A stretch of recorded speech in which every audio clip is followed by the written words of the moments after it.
Bienvenue à toutes et à tous au jardin de David. Aujourd'hui je vous emmène pour un tour de mon jardin forêt et on le compare avec les images d'il y a 7 ans. Vous allez voir de belles évolutions. On se retrouve tout de suite après l'intro.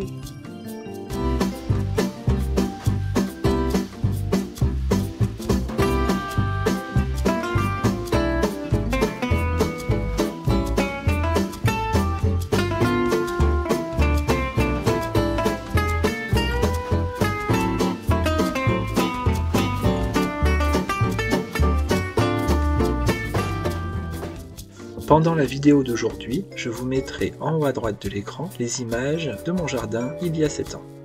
La première chose que l'on peut remarquer, c'est qu'effectivement les arbres ont poussé, et certains ont tellement poussé que l'on n'arrive plus à voir aussi loin qu'avant.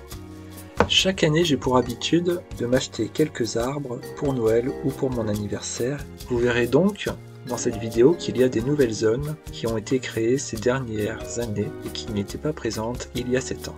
Certains arbres et arbustes ont mis beaucoup de temps à pousser. Il y a plusieurs raisons à cela.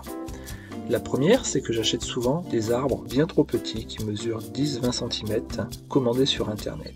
Le deuxième point, c'est que dans mon jardin, j'ai beaucoup de gelées tardives qui attaquent les plantes lorsqu'elles font leurs premières feuilles. Une fois remises de leurs émotions, ces pauvres plantes se reprennent souvent de la chaleur, de la canicule et de la sécheresse à partir du mois de juin. Donc les plantes prennent leur temps et il leur faut en général au moins 5 ans avant d'être bien enracinées et de pousser correctement. Cette année, j'ai enfin trouvé une pépinière à une petite heure de route de chez moi qui offre de très beaux plants avec une grande diversité et j'ai été très content du résultat. Je ferai certainement une vidéo spécifique à ces nouveaux arbres dans un prochain épisode. Au fil de ces 7 années, j'ai essayé diverses techniques de plantation pour mes arbres et mes arbustes. J'ai d'abord essayé une manière plutôt traditionnelle de planter les arbres très espacés les uns des autres, puis chaque année je plantais de plus en plus serré et enfin cet hiver, après avoir vu quelques vidéos sur la culture syntropique, j'ai décidé d'accentuer la densité de plantation pour les haies fruitières. Je vous montrerai dans un prochain épisode comment j'ai créé ma première haie fruitière syntropique et je trouve que ça a donné de meilleurs résultats.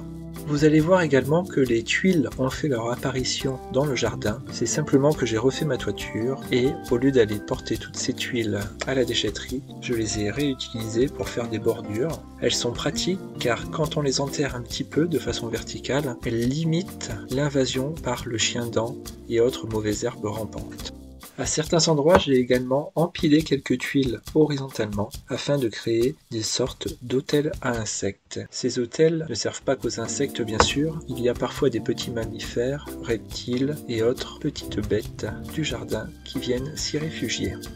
J'ai également réparti plusieurs ruches dans le jardin. Je les ai positionnées à certains endroits choisis afin d'attirer des essaims naturels. Cette méthode a fonctionné car 3 essaims sont venus naturellement dans les ruches cette année, contre 0 en temps normal. Je vous expliquerai dans un épisode dédié cette saison comment les placer au bon endroit.